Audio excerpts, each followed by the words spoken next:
Quanto custa o INSS de uma obra de 300 metros quadrados? Eu vou fazer essa conta agora, aqui com você, com números reais.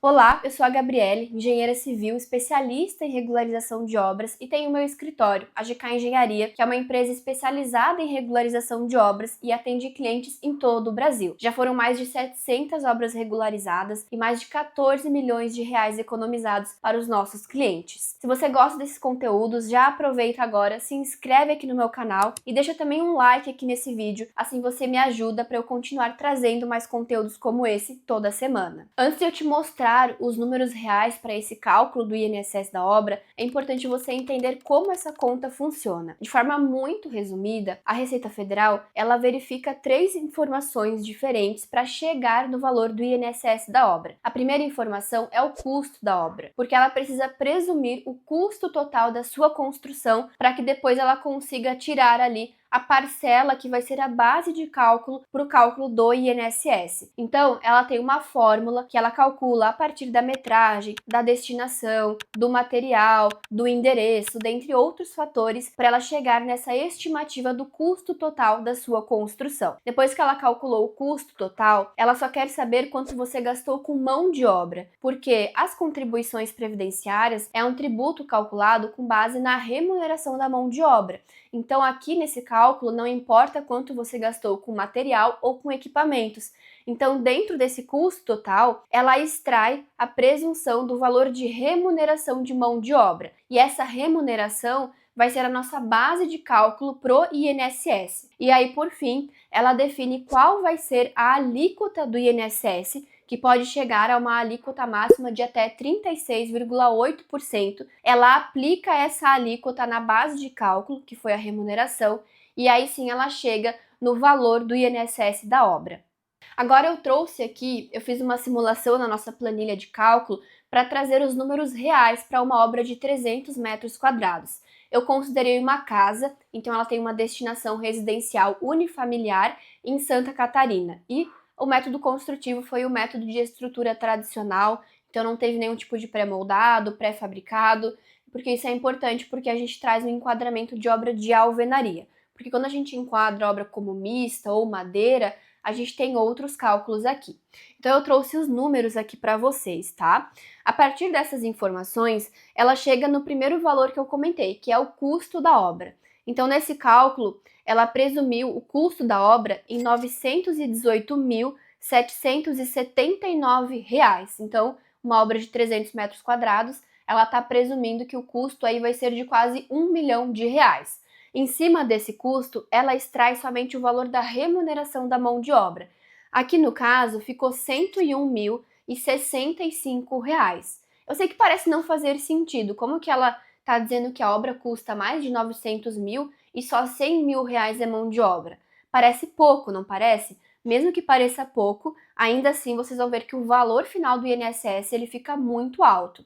Desses 101 mil de remuneração, ela aplica uma alíquota original de 36,8%.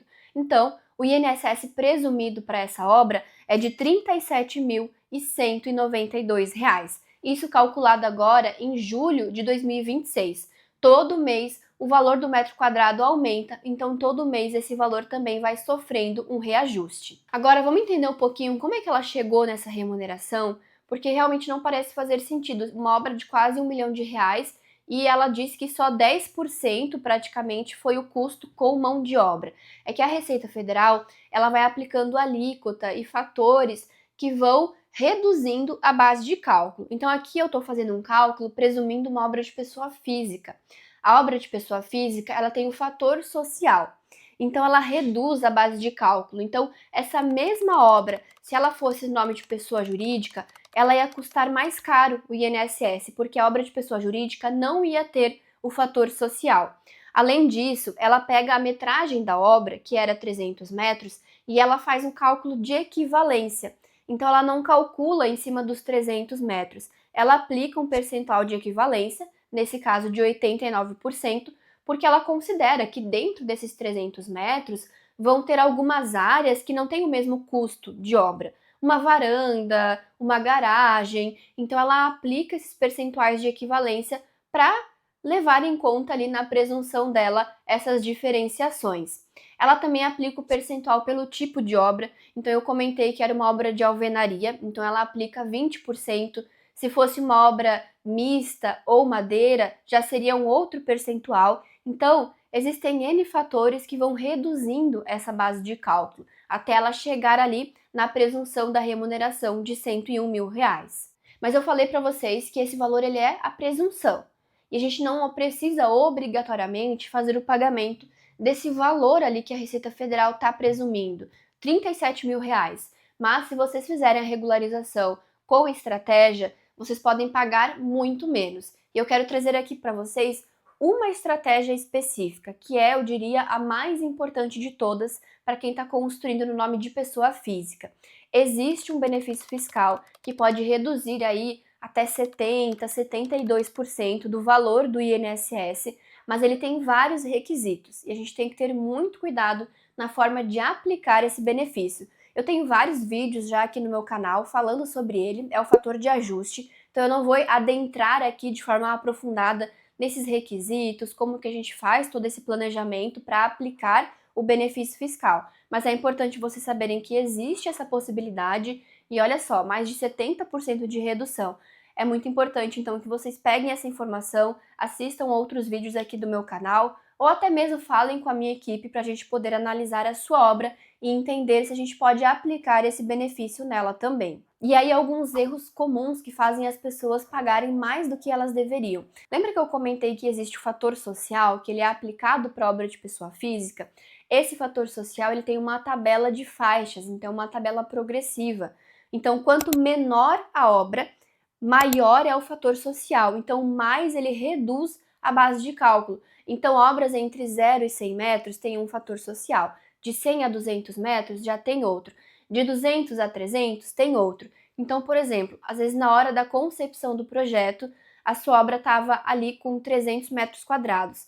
Você poderia ter deixado o projeto 300,00, mas aí você foi lá e você colocou, ficou arredondado 300,1.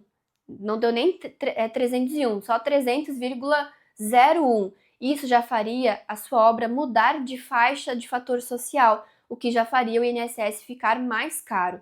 Então, esse é um ponto, é um erro que acontece na fase de concepção de projeto, porque essas pequenas diferenças são pequenos ajustes no projeto, no cômodo, às vezes um centímetrozinho que você tira ali do projeto e ele já reduz ali a alíquota do fator social e te faz economizar no INSS.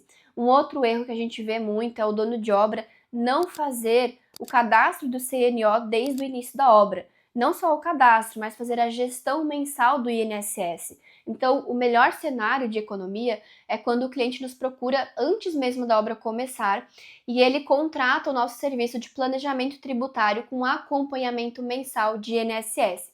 Porque nesse cenário a gente consegue trazer ali as melhores possibilidades de redução, orientar sobre os benefícios fiscais, o que a gente precisa fazer durante a obra para aplicar esses benefícios, notas fiscais, recibos, contratos, tudo que o cliente precisa ter de forma organizada para ele economizar nesse tributo.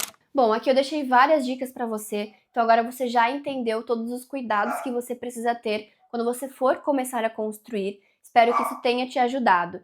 E se você gostou, se isso te ajudou, já aproveita, se inscreve aqui no meu canal. Toda semana, nas quartas-feiras, a gente tem vídeo novo por aqui. E vou deixar mais um convite para você. Vai lá e me acompanha no Instagram também, no @enge.gabrielesassi, que por lá eu tenho conteúdo novo todos os dias. Te espero lá!